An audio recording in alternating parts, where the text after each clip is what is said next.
Aquí están presentes los tomadores de decisiones de este importante renglón en nuestra ciudad, autoridades y prestadores del servicio.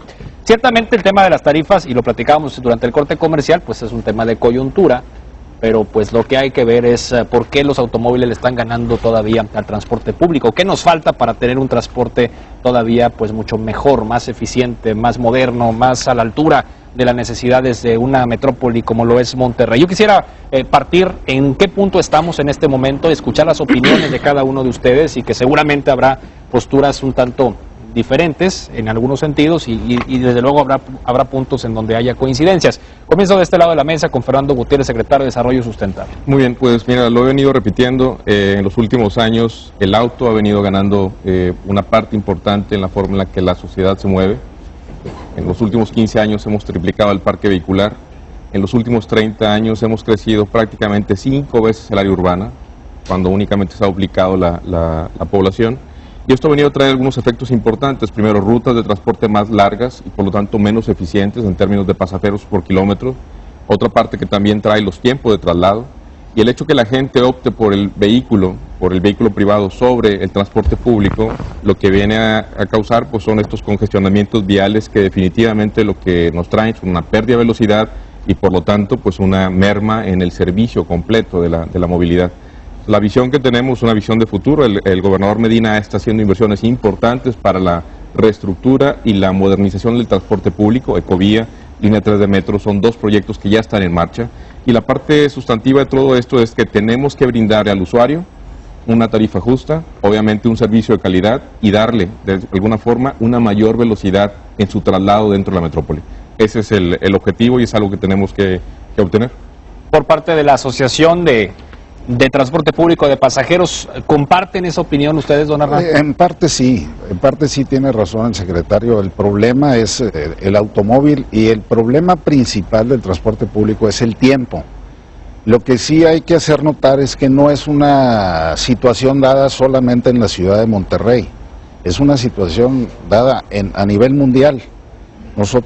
Yo le hice llegar a Fernando unos estudios que recibimos de muchas ciudades, muchas capitales del mundo, incluso las que mejor servicio de transporte público tienen en el mundo, donde van perdiendo presencia los transportes públicos contra el uso del automóvil. Entonces, las ciudades han tenido que reaccionar en forma mucho más agresiva para poder controlar eso. Ciertamente, si todo el mundo tenemos un automóvil, la ciudad no funciona, o sea, la ciudad se estanca. O sea, el transporte público en las grandes urbes, mundialmente hablando, es vital, tiene que funcionar, ¿sí? Repito, el gran inconveniente, el principal inconveniente que por los estudios que nosotros recibimos y vimos que nos hicieron llegar, el favor de hacernos llegar, el tiempo de recorrido es un gran inconveniente. Esa es la variante que la gente no quiere controlar. O sea, la gente tiene que llegar cuanto antes. Los camiones, por más esfuerzo que hagan, en muchos casos, si está congestionada la ciudad, es imposible. Sí. Como que llevamos muchos años escuchando lo mismo, y le pregunto aquí a Víctor Manuel Martínez, ahora recientemente nombrado, ¿no?, director de la Agencia Estatal del Transporte. Digo, usted había estado en el ramo ya por muchos años o en administraciones pasadas, y como que hay problemas que siguen siendo recurrentes, ¿no? A usted le tocó, recuerdo, el tema Procentro a principios de los 90, ¿no? Aquel reordenamiento de rutas camioneras, que bueno, fue una solución así importante en su momento, que después como que se perdió ahí la continuidad. Entonces, ¿en qué nivel estamos ahorita de problema o por qué no tendríamos 20 años después de aquella época un sistema de transporte, vamos a decir, a la altura de las necesidades de nuestra ciudad? Yo creo que sí lo tenemos, ¿verdad? Y el transporte se ha modernizado enormemente. O sea, ya ahorita el 100% de la flota del transporte público es panorámico, que es con chasis integral. Y bueno, como usted lo acaba de nombrar, nosotros en aquellos años luchábamos porque los autobuses fueran integrales y estuvieran con mayor comodidad. Hay autobuses climatizados, el 50% de la flota, pero seguimos con los problemas diarios en la hora pico de la mañana. Decíamos, cuando hacíamos los horarios escalonados para que entraran fueran a dejar los papás, los niños, y tuvimos que hacer en aquella época 15 minutos de diferencia entre ciertos colegios para poder aminorar pues la hora de entrada de los alumnos. El Procentro sí fue sacar todas las rutas, recortar las rutas que llegaban al centro, las rutas radiales, y fue un éxito en su momento. Que asfixiaba la calle Juárez, por ejemplo, ¿no? La avenida porque Juárez.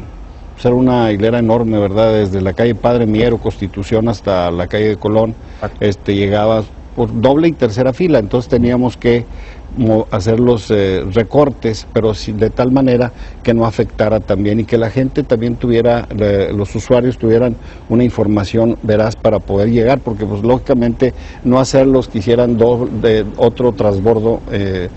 Y otro de los datos interesantes eran las rutas periféricas. Las rutas periféricas, cuando entraron en operación, se colocaron unos planos en el interior donde le dábamos la información a los usuarios de cómo poder llegar a una interconexión con otra ruta.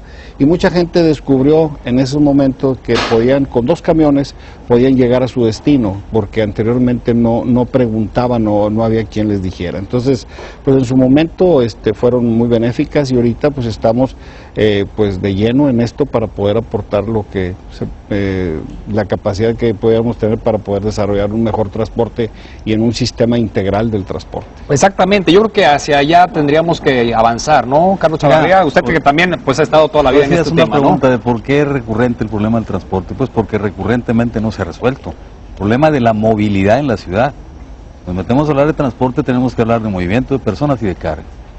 Pero son 3 las cosas que para mí definen el problema. Primero, el diseño de las ciudades nuestras es un diseño disfuncional. Así de simple. De la ciudad completa, ¿no? Sí. Los planes de desarrollo urbano son planes muertos en la práctica. Es decir, son bien hechos, muy bien diseñados, pero son muertos. Segundo, la ciudad ya tiene una huella que se llama la red vial. Se cometieron gravísimos errores en el desarrollo de la red vial a partir de los 60. Por más de 30 años no se hizo un solo kilómetro más de red vial nuevo.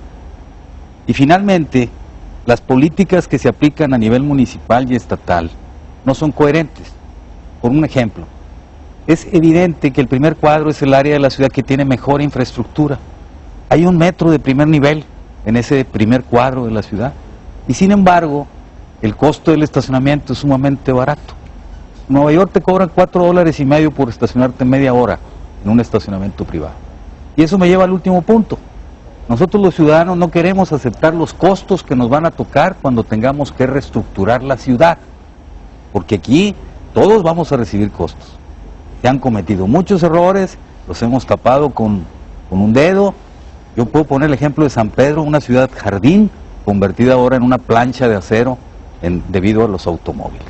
Y no existe, pareciera, voluntad en los diseñadores de las políticas públicas para decirle a la gente la verdad, de que por hacernos la vida más fácil, por no querer transferir costos y que eso demeritara la imagen de los políticos, pues la ciudad ha crecido disfuncionalmente. Un ejemplo, ahorita tenemos fraccionamientos que se están haciendo, y Fernando no me dejará mentir, a más de 32 kilómetros del centro urbano de Monterrey.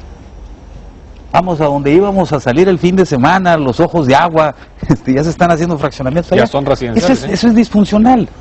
Lógicamente, el transporte duele mucho porque ahí está, porque es lo que conecta a la ciudad, pero también le duele al automovilista. Si no se ha hecho el par vial de Morones Prieto y Constitución, que era un proyecto postergado desde hace muchos años, se hubiera tronado la ciudad. Y sin embargo lo estamos critique y critique. ¿Sí? ¿Por qué? Porque definitivamente muchos costos, muchos negocios sufrieron costos, hay muchas transferencias que no queremos aceptar. El transporte de carga está ahogado desde hace muchos años. La ciudad no tiene red de transporte de carga. Antes era Ruiz Cortines, la red fundamental, vertebral, que unía a las industrias, ya no. Entonces, mientras esto continúa así, en ese status quo, donde no hay un orden, un verdadero orden en cuanto a políticas públicas, seguiremos viniendo a tu programa periódicamente a hablar de lo mismo.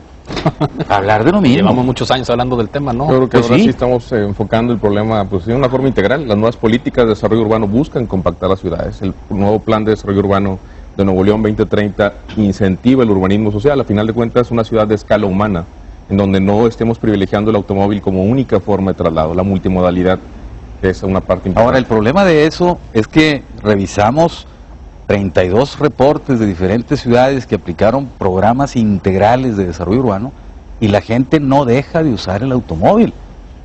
El automóvil tiene un costo muy bajo en esta ciudad y en la mayoría de las ciudades del mundo. Bien, comentarios iniciales también por parte del Consejo Estatal de Transporte. Sí, en el Consejo Estatal de Transporte y Vialidad ya desde hace muchos años se han tocado estos temas, el problema de los carriles exclusivos de transporte público, el peaje electrónico, el privilegiar el uso del transporte público sobre el automóvil, y esto tiene mucho que ver con las políticas públicas. En el caso de la aplicación de los recursos, tenemos que democratizarlos hacia las esferas donde está la mayor parte de la gente. La mayor parte de la gente anda en camión, y no es justo que grandes inversiones se estén aplicando para hacer pasos a desniveles que a su vez resultan demasiado onerosos y no resuelven el problema de fondo. En el gobierno actual del gobernador Rodrigo Medina hemos observado que las políticas públicas van encaminadas preferentemente a la mayoría de la gente, que son las gentes que usan el transporte público. Por primera ocasión en la historia del Estado y como un ejemplo nacional, se está llevando a cabo obra pública con carriles exclusivos para transporte público. Inclusive hubo por ahí algunos municipios que trataron de presionar para que se hiciera para automóvil y no se les atendió, porque lo que se quiere privilegiar es el transporte público. Entonces, al usar estos carriles exclusivos, los transportistas tienen mayores ganancias porque hay menos tiempos de traslado, la gente sale ganando en todos los aspectos, y no es posible que la gente, que es su mayoría, no se le apliquen esas políticas públicas. Yo creo que aquí venimos a dar buenas noticias, porque en el actual gobierno se están haciendo políticas para privilegiar al transporte público, y desde luego no soslayar la importancia del automóvil, pero darle la importancia preferentemente a la persona que anda en camión. ¿Que cuántos son diariamente? ¿Millón? 1.200.000. No es la mayor parte de la ciudad. Desgraciadamente somos ya 4 millones y solamente 1.100.000 se mueven en camión. Pero si quitamos a los niños y a los adultos mayores iguales, sí puede ser alrededor de un 50% de la gente. 1.200.000 personas se mueven a diario en el transporte público. O sea, de los que se mueven, la mitad aproximadamente. San Pedro tiene una población 3 veces en automóviles que habitantes. Sí, eso sí. Ah, pues sí. Y les ha disminuido el pasaje en el transporte a los transportistas, y esto tiene mucho que ver con la calidad del servicio. Hay que mejorarlo, y en la medida en que se mejore va a aumentar también el pasaje.